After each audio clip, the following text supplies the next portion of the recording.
Fala pessoal, como é que vocês estão? Meu nome é Alexandre Beltrán, sou engenheiro de segurança do trabalho pela Laborar Segurança do Trabalho e hoje nessa noite fria aqui eu tô para falar para vocês de um assunto que é muito recorrente, é uma dúvida muito recorrente entre técnicos de segurança do trabalho, pessoal do RH e de administração que cuidam da parte de segurança do trabalho quando eles têm que fazer algum laudo de insalubridade, LTCAT, PPRA e eles têm que pedir uma proposta para fazer esse laudo. Por quê?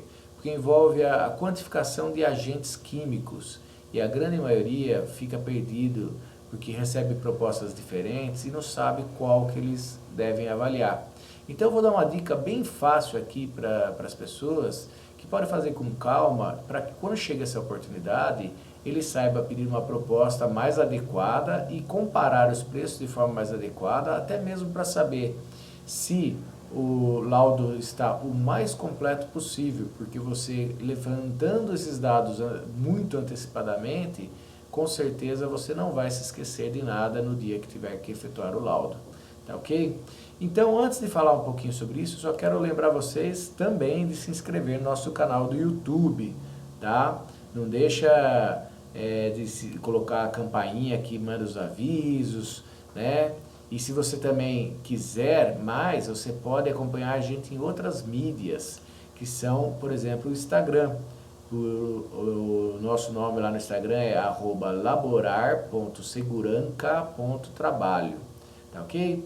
Bom, pessoal, vamos falar o seguinte, vamos falar então da como fazer essa gestão que eu falei para PPRA, LTCAT e laudo de insalubridade. Vamos começar falando sobre uma planilha de Excel. Para a pessoa não precisa ser um expert em planilha, tá? Ele pode fazer uma coisa bem simples, mas é legal separar por funções, tá? Vai lá no setor de compras, faz um levantamento de tudo que vocês compram de agente químico e pergunta para eles aonde é utilizado cada um desses produtos químicos. Ah, lá no setor de pintura, tá? Esses todos que são no setor de pintura, leva uma cópia no setor de pintura para deixar lá, porque eles têm que ter uma cópia lá para consulta, né? E chega lá para o encarregado e pergunta, olha, quem que utiliza esse aqui? Ah, esse aqui é auxiliar de pintura. Ah, auxiliar de pintura? Então você vai lá na sua planilha, anota auxiliar de pintura. Quantos auxiliares de pintura nós temos aqui? 14. Ah, anota lá, 14, né? Aí o que você vai fazer? Você pergunta para ele também sobre a frequência com que ele utiliza aqueles produtos. É diário, é semanal, é mensal, semestral, anual, não importa. Tem produtos que usam mais, tem outros que usam menos.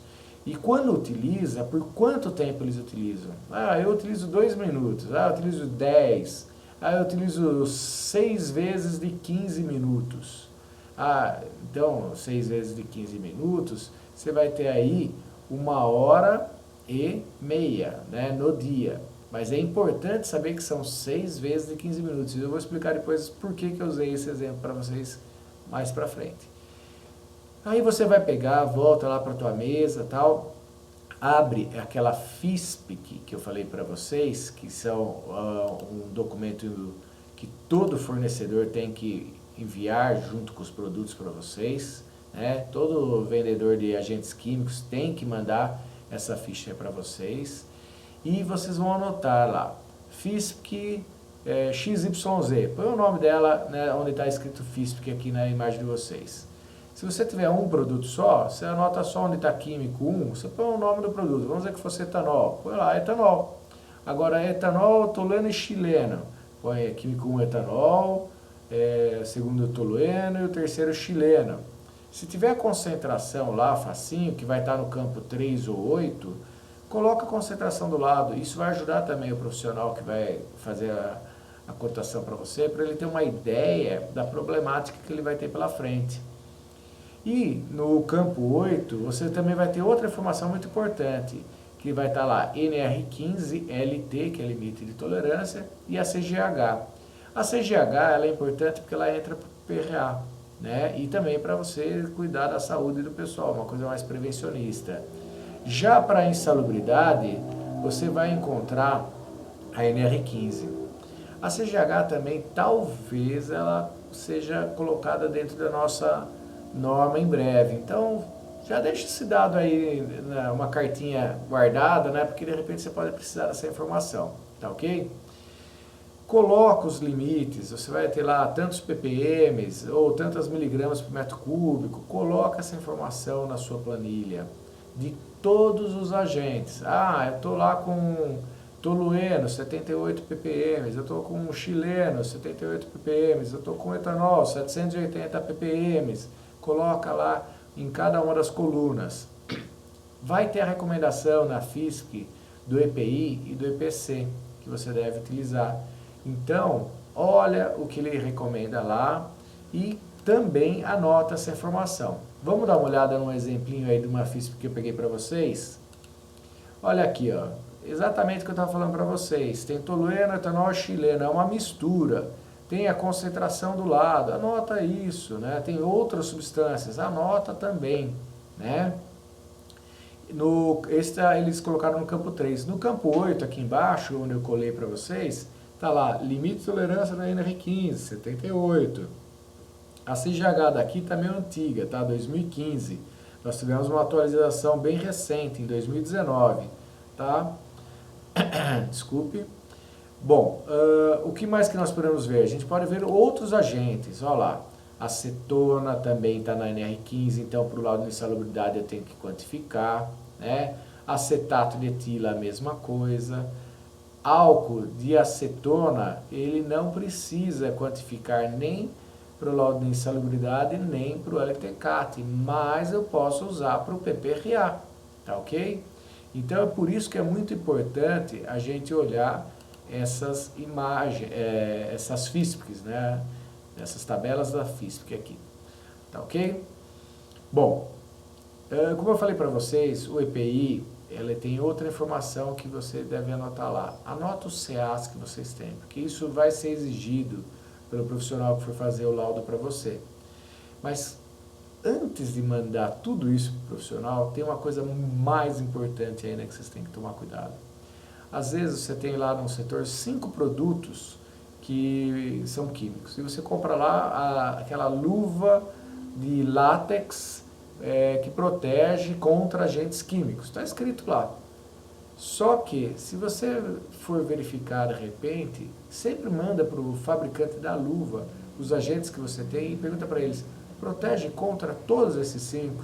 Porque eu já vi caso de cliente que comprou luva de látex, que era recomendada para os 5 agentes, mas aquela luva não dava proteção para os 5. Protegia contra 4.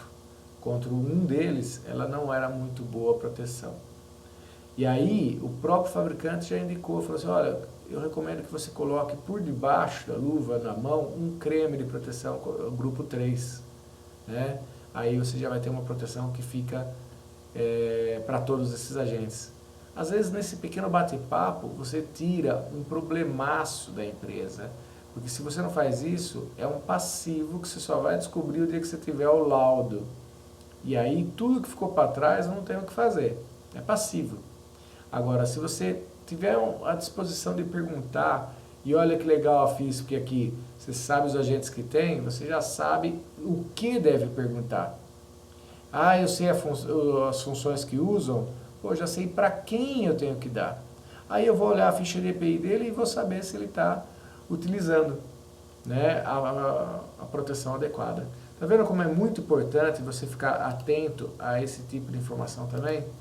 Isso está no campo 8, como eu falei para vocês, lá da FISP. Só que algumas elas não são tão completas. Essa aqui, ó, controle de engenharia, tem sistema de exaustão, ventilação, tá ok, legal. Só que você vem aqui, ó, luvas de proteção adequadas. Pô, não fala nem o tipo de luva, se vai ser uma nitrílica, de látex, PVC, o que vai ser. Ficou um pouquinho a desejar, tá? Então, seria interessante nesse caso, você pegar e consultar, baseado na concentração, no agente químico que você tem, o fornecedor do seu EPI, se vai ou não proteger. Bom, ainda quero falar para vocês sobre uma coisa que é avaliação qualitativa. Qualitativa é aquela que você não precisa quantificar. não precisando quantificar, você não vai mandar para o laboratório, não vai ter custo do laboratório. Que bom, não é? Menos custo. Joia. Só que tem um outro problema, né? Alguns agentes podem ser quantificados para NR15 e ser qualitativos para aposentadoria especial. Ou seja, para insalubridade você quantifica, para aposentadoria especial você não quantifica. Por quê? Por causa da linaje. Quer um exemplo? A sílica cristalina. Né? A sílica cristalina está na linaje, grupo 1 tem CAS. O EPI não vai proteger. Então, se você fizer uma quantificação, você vai quantificar para quê? Para o laudo de insalubridade. Tá ok? Que se o EPI proteger e os limites estiverem baixos, maravilha. Tá ok? Vamos falar um pouquinho mais sobre a qualitativa do anexo 13 da NR15 e a qualitativa do linaje. Qual a diferença de um para o outro? Deixa eu preparar a nossa imagem aqui. Bom, o que nós vamos observar ali? A linaje, ela fala o seguinte. Primeira coisa que você tem que observar, o agente químico está no anexo 4 do decreto 3048? Sim ou não? Se for sim, você vai para a linaje, que é a lista nacional de agentes cancerígenos para humanos, o grupo 1, e vê se está no grupo 1. Ah, Alexandre, achei, está lá no grupo 1. Aí você olha se ele tem o número CAS, que eu até gravei um vídeo falando sobre isso, eu não vou repetir aqui, dá uma olhada lá no vídeo, tá? Para não ficar muito grande aqui. Se tiver número CAS, se tiver no grupo 1, aí, meu amigo, é aposentadoria especial. Por quê? Porque o EPI e o EPC não vai proteger, tá? Não tem como você evitar. Você tem, ele faz parte do processo produtivo, você tem a exposição a esse agente, né? Você vai ter direito à aposentadoria especial, tá ok? Ele não está indissociável ao método de produção do agente, tá? Ele está diretamente relacionado aí. O que mais que a gente pode ver? Tem pessoas que falam em relação às funções, né? As funções que estão lá no decreto, ou que estão, por exemplo, no anexo 13, elas são exemplificativas. O que isso quer dizer? Que é uma sugestão para você ter uma ideia das funções que utilizam determinados agentes, mas elas não são exaustivas, ou seja, os agentes são exaustivos, são só aqueles lá. As funções são exemplificativas, tá ok?